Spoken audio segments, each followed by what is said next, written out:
Hello everyone, welcome to the second lecture on operating system. In this lecture, we are going to cover important topics relevant to operating system that are system calls, system programs and virtual machine. Let's start. Before we move towards system calls, system programs and virtual machine, we discuss about operating system interfaces, which we already discussed in last video. There are three kinds of interfaces. One is command interpreter, second is graphical user interface and third is batch. Out of these three, आज हम लोग पहले दो interfaces के बारे में discuss करेंगे. सबसे पहले बात करेंगे कमांड लाइन इंटरफेस के बारे में, जहाँ पे हम लोग डायरेक्टली कमांड पास कर सकते हैं टू द सिस्टम और उस कमांड से related appropriate action computer perform करके आपको एक आउटपुट देगा. यहाँ पे एक एग्जांपल ये है बॉर्न शेल टर्मिनल, जिसका आप यूज कर सकते हो as an command line interpreter. आप यहाँ पे आपकी कमांड दे सकते हो और आपका आउटपुट भी आप यहाँ से ले सकते हो. इवन अगर आपके पास में माइक्रोसॉफ्ट विंडोज ऑपरेटिंग सिस्टम है, जैसे यहाँ पे मैं यूज कर रहा हूँ, तो आप कमांड प्रॉम्प्ट में जाके आप कमांड इंटरफेस को एक्सेस कर सकते हो. लेट अस कंसीडर यहाँ पे मैं कुछ इस तरह से पास करूँ और मैं यहाँ पे कमांड पास करूँ तो यहाँ पे मुझे रिलेवेंट आउटपुट दिखाई देगा. सो this is nothing but the command interpreter. इसके बाद में जो नेक्स्ट आता है that is your graphical user interface. Graphical user interface के अंदर आपको डेस्कटॉप मिलेगा, आपको आइकॉन्स मिलेंगे जो रिप्रेजेंट करेंगे फाइल्स को, प्रोग्राम्स को, इमेजेस को. वहाँ पे आपको फोल्डर्स मिलेंगे जहाँ पे आप माउस का कर्सर मिलेगा जो आप यूज कर सकते हो, जैसे कि हम लोग विंडोज ऑपरेटिंग सिस्टम में यूज करते हैं. So this is your graphical user interface जो आप यूज करते हो. यहाँ पे क्लिक करोगे you will get all the options. Refresh करोगे तो ये ऑटोमेटिकली रिफ्रेश हो जाएगा. So these are the icons and these are the desktop. तो ये है हमारा graphical user interface. In this presentation you will get an example of Mac OS जो ग्राफिकल यूजर इंटरफेस प्रोवाइड किया गया है Mac OS की तरफ से. Now let's start the most important topic called system call. तो सबसे पहले जानते हैं कि सिस्टम कॉल होता क्या है. सिस्टम कॉल ये हाई लेवल लैंग्वेज में लिखा गया प्रोग्राम होता है. जनरली ये C या C++ लैंग्वेज में लिखा जाता है. सिस्टम कॉल्स यूजर कभी भी डायरेक्टली रन नहीं कर सकता है. इन प्रोग्राम्स को रन करने के लिए आपको एप्लीकेशन प्रोग्राम इंटरफेस की जरूरत होगी, जिसका यूज करके आप सिस्टम कॉल्स को रन कर सकते हो. ऑपरेटिंग सिस्टम सिस्टम कॉल्स को बैकग्राउंड में रन करती है. इसे समझने के लिए हम प्रीवियस लेक्चर पे जंप करते हैं, जहां पे हमने डिस्कस किया था यूजर व्यू के बारे में और सिस्टम व्यू के बारे में. यहाँ पर हम बात करें यूजर मोड के बारे में और कर्नल मोड के बारे में. तो यूजर व्यू मतलब ऐसा व्यू जहां पे यूजर का कंट्रोल होगा, और सिस्टम व्यू मतलब जहां पे यूजर का कोई कंट्रोल नहीं होगा. तो जो भी हमारे सिस्टम कॉल्स होंगे वो सारे के सारे सिस्टम मोड में वर्क करेंगे या फिर कर्नल मोड में वर्क करेंगे, या फिर हम कह सकते हैं कि सिस्टम व्यू में जाके रन करेंगे. वाइल यूजर व्यू में हम लोग सिर्फ कमांड पास कर सकते हैं. इसे समझने के लिए चलिए एक एग्जांपल लेते हैं. यहाँ पे हम राइट क्लिक करते हैं, then I am clicking on new, और फिर यहाँ पे मैं फोल्डर पे जाऊंगा. ये है यूजर का कंट्रोल. मतलब यहाँ पे आप राइट क्लिक कर सकते हो, न्यू पे क्लिक कर सकते हो, फोल्डर पे क्लिक कर सकते हो. यहाँ तक हो गया यूजर का कमांड. लेकिन यहाँ पे न्यू और फोल्डर पे क्लिक करने के बाद में फोल्डर किस तरह से क्रिएट करना चाहिए, कहाँ पे क्रिएट करना चाहिए, उसके लिए मेमोरी किस तरह से असाइन करनी चाहिए, ये कंट्रोल यूजर के पास में नहीं होगा. और इस सारी चीज़ों को एग्जीक्यूट करने के लिए जो बैकग्राउंड प्रोग्राम्स ऑपरेटिंग सिस्टम के पास में होते हैं उन्हें हम कहते हैं सिस्टम कॉल्स. तो देखिए यहाँ पे ये फोल्डर क्रिएट हो चुका है. इस फोल्डर को क्रिएट करने के लिए ऑटोमेटिकली जो प्रोग्राम एग्जीक्यूट होगा वो होगा हमारा सिस्टम कॉल।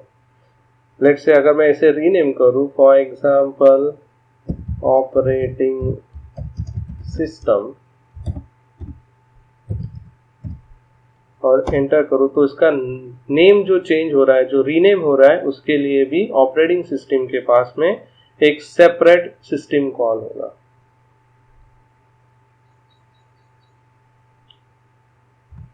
अभी हम लोग सिस्टम कॉल्स को एग्जाम्पल के थ्रू समझने की कोशिश करते हैं। एग्जाम्पल बड़ा सिंपल सा है। सोर्स फाइल से हमको डेटा कॉपी करना है और डेस्टिनेशन फाइल में पेस्ट करना है। तो सबसे पहले देखिए, सोर्स फाइल का नाम हमको पता होना चाहिए। इसलिए हम क्या करेंगे कि हमारे कमांड प्रॉम्प्ट पे या फिर हमारे आउटपुट स्क्रीन पे एक मैसेज प्रिंट करेंगे, that is enter your source file name. जैसे ही मैसेज प्रिंट होगा तो उस मैसेज को प्रिंट करने के लिए हमारे बैकग्राउंड में एक प्रोग्राम रन होगा जिसे हम कहेंगे सिस्टम कॉल। तो यहाँ पे हमारा फर्स्ट सिस्टम कॉल रन हो गया। फिर यूजर इस सोर्स फाइल का नेम एंटर करेगा और उस एंटर किए हुए नेम को हमें रीड करना पड़ेगा। तो रीड करने के लिए हमारा सेकंड सिस्टम कॉल यूज होगा। फिर नेक्स्ट इंपॉर्टेंट आता है डेस्टिनेशन फाइल। अब डेस्टिनेशन फाइल का नेम हमें चाहिए, इसके लिए फिर से हम मैसेज प्रिंट करेंगे और मैसेज प्रिंट करने के लिए फिर से हमारे लिए एक सिस्टम कॉल रन होगा जो थर्ड नंबर का होगा। फिर यूजर इनपुट करेगा डेस्टिनेशन फाइल नेम, उसे रीड करेंगे, ये होगा हमारा fourth system call. Then source file को हमें ओपन करना पड़ेगा। ओपन करने के लिए हम यूज करेंगे फिफ्थ सिस्टम कॉल। अगर फाइल प्रेजेंट नहीं है तो हमें एक मैसेज, एरर मैसेज प्रिंट करना पड़ेगा that the file is not present. तो ये हो गया हमारा सिक्स्थ सिस्टम कॉल। अगर फाइल प्रेजेंट है तो हम डेस्टिनेशन पे जाएंगे, फिर चेक करेंगे whether the destination file is present और नॉट। अगर प्रेजेंट है तो उसे ओपन करेंगे, तो फिर जाएगा सेवेंथ सिस्टम कॉल। अगर ये प्रेजेंट नहीं है तो हम उसे क्रिएट करेंगे, तो ये हो गया हमारा एट्थ सिस्टम कॉल। फिर हम लूप के अंदर एंटर करेंगे और फाइल को रीड करेंगे, नाइन्थ सिस्टम कॉल, और डेटा को पेस्ट करेंगे into destination, tenth system call. और इन सिस्टम कॉल को कब तक यूज करना है, जब तक हम पूरे डेटा को कॉपी ना कर ले from source to destination. Then हम लोग फाइल को क्लोज करेंगे, 11th सिस्टम कॉल। कौन से फाइल को क्लोज करना है, सोर्स फाइल को क्लोज करना है, डेस्टिनेशन फाइल को क्लोज करना है। फिर एक मैसेज प्रिंट होगा दैट कि आपका डेटा कॉपी हो चुका है, तो यहाँ पे हमारा 12th नंबर का सिस्टम कॉल यूज होगा। और सबसे लास्ट में हम लोग ऑपरेशन को नॉर्मली टर्मिनेट करेंगे, तो ये होगा हमारा 13 नंबर का सिस्टम कॉल। तो देखिए, एक सिंपल से ऑपरेशन के अंदर ऑलमोस्ट 13 टाइम्स सिस्टम कॉल्स को यूज किया जाता है। सो this is all about the system calls. Next is types of system calls. It is majorly divided into 5 categories, out of which the first category is process control. Process control category के अंदर आप process से related different operation perform करोगे और उन operation को execute करने के लिए ऑपरेटिंग सिस्टम के पास में अलग अलग सिस्टम कॉल्स होते हैं. फर्स्ट वन एंड और अबॉर्ट नाम का सिस्टम कॉल होगा, जहाँ पे आप उस प्रोसेस को एंड या फिर अबॉर्ट कर सकते हो. अगर प्रोसेस को लोड या फिर एग्जीक्यूट करना है, then we have load and execute system call. Create process के लिए सिस्टम कॉल होगा, प्रोसेस को टर्मिनेट करने के लिए सिस्टम कॉल होगा, प्रोसेस के एट्रीब्यूट सेट करने के लिए और गेट करने के लिए अलग से सिस्टम कॉल होगा. इस तरह से आप डिफरेंट सिस्टम कॉल को यूज कर सकते हो. अगर हम फाइल मैनेजमेंट की बात करें तो यहाँ पे फाइल क्रिएट करने के लिए, फाइल डिलीट करने के लिए हमारे पास में सिस्टम कॉल्स होंगे. आपको अगर फाइल ओपन करना है, क्लोज करना है, तो भी आप सिस्टम कॉल्स का यूज कर सकते हो. अगर फाइल को रीड, राइट या फिर रीपोजिशन, मतलब एक फोल्डर से निकाल के दूसरे फोल्डर में अगर आपको शिफ्ट करना है, still we required a system calls, तो आप वो सिस्टम कॉल यहाँ पे यूज कर सकते हो. उसी तरह से फाइल्स के एट्रीब्यूट को भी गेट और सेट करने के लिए आपके पास में सिस्टम कॉल्स होती है. फाइल रिलेटेड एट्रीब्यूट मतलब कौन से टाइप का फाइल है, फाइल का नाम क्या है, what is the size of the file, ये सारे वैल्यूज को हम कहेंगे एट्रीब्यूट ऑफ अ फाइल। तीसरी मेजर कैटेगरी आती है डिवाइस मैनेजमेंट। यहाँ पे आप किसी डिवाइस को रिक्वेस्ट करते हो या फिर डिवाइस को रिलीज करते हो तो भी आपको सिस्टम कॉल का यूज करना होता है। देन किसी डिवाइस को रीड करना है, राइट करना है या फिर रिपोजिशन करना है तो भी आपको सिस्टम कॉल्स लगेंगे। देन डिवाइस के एट्रीब्यूट गेट और सेट करने के लिए भी सिस्टम कॉल्स होती है। लॉजिकल अटैच और डिटैच के लिए भी आपके पास में सिस्टम कॉल्स होती है। इंफॉर्मेशन मेंटेनेंस नेक्स्ट कैटेगरी, इसके अंदर आप किसी भी सिस्टम का डेट और टाइम गेट और सेट करना चाहते हो तो भी आपको सिस्टम कॉल्स का यूज करना पड़ेगा।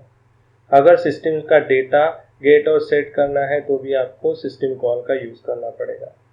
फिर अगर नेक्स्ट कैटेगरी की बात करते हैं कम्युनिकेशन, यहाँ पे अगर आपको कम्युनिकेशन कनेक्शन क्रिएट करना है या फिर डिलीट करना है तो भी आपको सिस्टम कॉल की ज़रूरत होगी।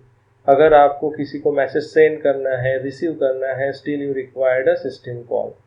अगर आपको कोई स्टेटस इंफॉर्मेशन भेजना है, फॉर एग्जांपल अगर आपके पास में कोई मेमोरी है और वो मेमोरी फुल हो चुकी है तो आप कोई डेटा रिसीव नहीं कर पाओगे, तो ऐसे सिचुएशन में मेमोरी फुल नाम का अगर आपको कोई स्टेटस भेजना है तो भी आप सिस्टम कॉल का यूज करके सेंड कर सकते हो। तो ये तो थे different types of system call. यहाँ पे आपको एग्जाम्पल दिए गए हैं कि विंडोज और यूनिक्स सिस्टम के अंदर कौन से सिस्टम कॉल कौन से कैटेगरी के लिए यूज किए जाते हैं। So these are few basic example related with the system call. तो प्रोसेस कंट्रोल करना है आपको तो विंडोज के अंदर प्रोसेस क्रिएट के लिए क्रिएट प्रोसेस नाम का फंक्शन होगा, मतलब क्रिएट प्रोसेस नाम का एक सिस्टम कॉल होगा। वाइल यूनिक्स ऑपरेटिंग सिस्टम में आप फोर्क सिस्टम कॉल को यूज करोगे। अगर प्रोसेस को एग्जिट करना है तो यहाँ पे एग्जिट प्रोसेस नाम का सिस्टम कॉल होगा, वाइल यूनिक्स सिस्टम में एग्जिट नाम का सिस्टम कॉल होगा।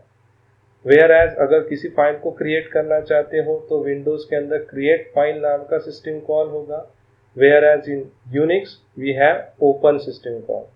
To read the file we have read file system call in Windows operating system, whereas read system call in Unix operating system. Similarly, अगर communication आपको establish करना है तो pipe create करना पड़ेगा। तो क्रिएट पाइप के लिए क्रिएट पाइप नाम का विंडोज के अंदर एक सिस्टम कॉल होगा, वेयर एज यूनिक्स में पाइप नाम का सिस्टम कॉल आप यूज करोगे। इन दैट वे आप डिफरेंट सिस्टम कॉल को डिफरेंट ऑपरेटिंग सिस्टम के साथ में यूज कर सकते हो। Next we talk about system program. To understand the system program, first of all we need to understand this particular diagram.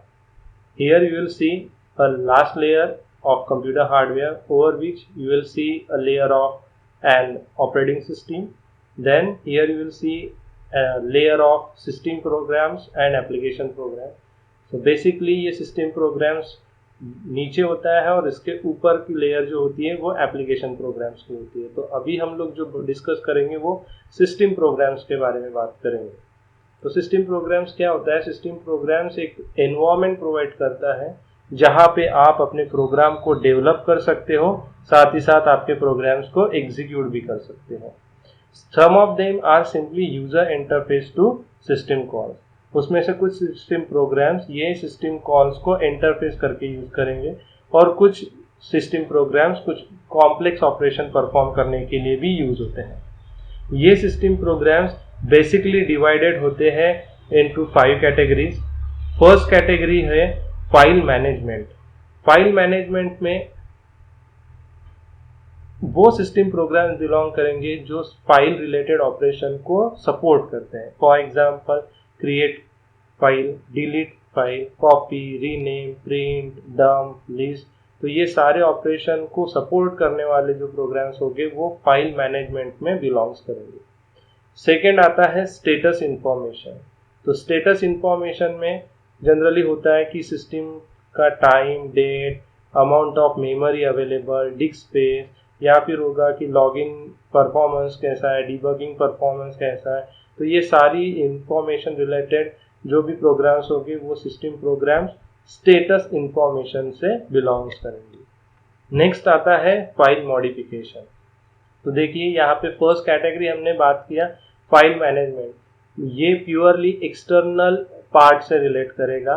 क्यों? क्योंकि यहाँ पे आप फाइल को क्रिएट, डिलीट, कॉपी कर सकते हो। वाइल ये कैटेगरी इंटरनल पार्ट से बिलोंग्स करेगा, जहाँ पे फाइल के रिलेटेड आप इंटरनल ऑपरेशन परफॉर्म कर सकते हो, मतलब फाइल को मॉडिफाई कर सकते हो, फाइल के कंटेंट को कॉपी कर सकते हो, फाइल के कंटेंट को रीड राइट कर सकते हो। तो ये सारी रिलेटेड ऑपरेशन जो सिस्टम प्रोग्राम्स करेगा वो फाइल मॉडिफिकेशन से सपोर्ट करेगा। देन नेक्स्ट आता है प्रोग्रामिंग लैंग्वेज सपोर्ट। यहाँ पे वो सारे सिस्टम प्रोग्राम्स बिलोंग करेंगे जो प्रोग्रामिंग लैंग्वेज को सपोर्ट करते हैं। फॉर एग्जांपल कंपाइलर हो गया, असेंबलर हो गया, डीबगर हो गया, इंटरप्रेटर हो गया। तो ये सारी की सारी चीज़ें सिस्टम प्रोग्राम्स से बिलोंग करती है जो प्रोग्रामिंग लैंग्वेज को सपोर्ट करती है। आफ्टर सपोर्टिंग या फिर आफ्टर कंपाइलिंग द प्रोग्राम, हमें प्रोग्राम को एग्जीक्यूट करना होता है, और उस चीज़ को जो सपोर्ट करता है वो कैटेगरी होगी program loading and execution category, जहाँ पे आपको सिस्टम प्रोग्राम्स में मिलेगा absolute loader, relocatable loader, linkage editor, overlay loader. ये सारी चीज़ें सिस्टम प्रोग्राम से बिलोंग करेंगी, which is a part of program loading and execution category. उसके बाद में कम्युनिकेशन कैटेगरी में भी आपको वेरियस सिस्टम प्रोग्राम्स मिलेंगे, जहाँ पे आप कनेक्शन इस्टेब्लिश कर सकते हो, इलेक्ट्रॉनिक मेल्स भेज सकते हो, लॉगिन कर सकते हो रिमोटली, किसी फाइल को ट्रांसफ़र कर सकते हो from one machine to another machine. ये सारी चीज़ें आप परफॉर्म कर सकते हो under the category communication. So these are nothing but the system programs. Virtual machines. Now what is virtual machines? A virtual machine takes a layer approach to its logical conclusion. It treats hardware and operating system kernel as though they were all hardware. अब यहाँ पे होता क्या है, तो simple language में अगर मैं आपको कहूँ तो वर्चुअल मशीन सिंगल हार्डवेयर का एब्स्ट्रैक्ट लेता है और आपके यूजर को इल्यूजन क्रिएट करता है कि that no look here we have multiple hardwares with us. इससे क्या होता है कि यूजर अपने मल्टीपल प्रोसेस को एट अ सेम टाइम उसके ऊपर रन कर सकता है। हार्डवेयर्स के अगर हम बात करते हैं तो हार्डवेयर्स में या फिर रिसोर्सेस में जनरली सीपीयू बिलोंग्स करेगा, मेमोरी बिलोंग्स करेगी, देन हमारा कैचे बिलोंग्स करेगा, बफर बिलोंग्स करेगा। तो ये सारी चीज़ें उसके अंडर में आती है। तो अगर हमारे पास में एक ही सीपीयू है तो हम एक ही प्रोसेस को रन कर सकते हैं, लेकिन बिकॉज ऑफ वर्चुअल मशीन हम एक इल्यूजन क्रिएट करेंगे यूजर के सामने कि no we have multiple hardwares with us, multiple CPU with us, और आप मल्टीपल प्रोसेस को आप एग्जीक्यूट करो यहाँ पे। तो उसका यूज अगर हम लोग करते हैं तो एट द सेम टाइम हम मल्टीपल प्रोसेस को एग्जीक्यूट कर सकते हैं, रन कर सकते हैं। ये डायग्राम ज़्यादा इफेक्टिवली आपको वर्चुअल मशीन का वर्किंग समझाएगा। तो यहाँ पे अगर ये डायग्राम आप देखते हो ए नंबर का, that diagram is belongings to non virtual machine. तो यहाँ पे एक ही हार्डवेयर है, लेट अस से एक ही सीपीयू है, एक ही कर्नल है और एक ही process at same time execute हो रही है। तो यहाँ पे यूजर को पता है कि एक ही सिस्टम है। यहाँ पे हमने वर्चुअलाइजेशन यूज किया, तो यहाँ पे आपके पास में हार्डवेयर है, ये वर्चुअल मशीन इम्प्लीमेंटेशन है। यहाँ पे इस हार्डवेयर का एब्स्ट्रैक्ट इस प्रोसेस को अवेलेबल हो चुका है। तो यूजर को लग रहा है कि यहाँ पे okay we have multiple hardwares with us. तो यहाँ पे हमने 3 प्रोसेसेस को at the same time execution के लिए दे दिया है। तो क्या होगा कि ये प्रोसेस एग्जीक्यूट करेगी, ये भी प्रोसेस एग्जीक्यूट करेगी, ये भी प्रोसेस एग्जीक्यूट करेगी। तो वर्चुअलाइजेशन से एक ही हार्डवेयर पे हम लोग मल्टीपल प्रोसेस को at the same time run करेंगे। So this is the benefit of your virtualization और वर्चुअल मशीन्स। ओके, और एक बात यहाँ पे मैं शेयर करना चाहता हूँ कि अगर कोई प्रोसेस हार्डवेयर डिपेंडेंट है, फॉर एग्जांपल एक प्रोग्राम है हमारे पास में, ये प्रोग्राम है, ये XYZ हार्डवेयर से डिपेंडेंट है। तो अगर ये प्रोग्राम को मैं किसी दूसरे सिस्टम पे लेके जाऊँ जहाँ पे ये XYZ हार्डवेयर अवेलेबल ना हो, तो ये प्रोग्राम वो दूसरे सिस्टम पे एग्जीक्यूट नहीं होगा। तो ऐसी सिचुएशन में अगर हम लोग वर्चुअल मशीन्स का यूज़ करते हैं तो क्या होगा कि प्रोग्राम ये हार्डवेयर डिपेंडेंट नहीं होगा, तो ये डिपेंडेंट होगा वर्चुअल मशीन पे। तो यहाँ पे हार्डवेयर चाहे XYZ हो या ABCD हो या कोई PQR हो, कोई भी टाइप का हार्डवेयर अगर यहाँ पे है तो भी आपका प्रोसेस एग्जीक्यूट हो जाएगा। क्यों?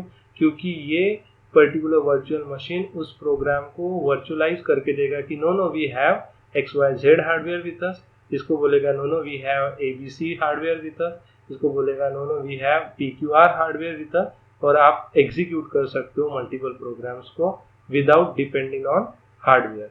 और फिर ये वर्चुअल मशीन उस हार्डवेयर के अकॉर्डिंग टू उन सारे प्रोग्राम्स के कोड को कन्वर्ट करके हार्डवेयर को बताएगा कि दिस काइंड ऑफ ऑपरेशन उन्हें एग्जीक्यूट करना है, और फिर हार्डवेयर उस ऑपरेशन को एग्जीक्यूट करके वापस आउटपुट दे देगा वर्चुअल मशीन को, और वर्चुअल मशीन प्रोग्राम को आउटपुट दे देगी। सो ये भी एक बेनिफिट वर्चुअल मशीन का होता है। जनरली ये JVM जावा वर्चुअल मशीन से बिलोंग करेगा, जो हम लोगों को पता है कि दैट इज प्लेटफॉर्म इंडिपेंडेंट। तो वहाँ पे कोई भी टाइप का हार्डवेयर हो, जावा प्रोग्राम्स हम हमारे एग्जीक्यूट कर सकते हैं using JVM, that is Java virtual machine. I hope you understood all the concept related with system call, system program and virtual machine that we took in today's video. Stay tuned for further lectures. Stay home, stay safe. Thank you.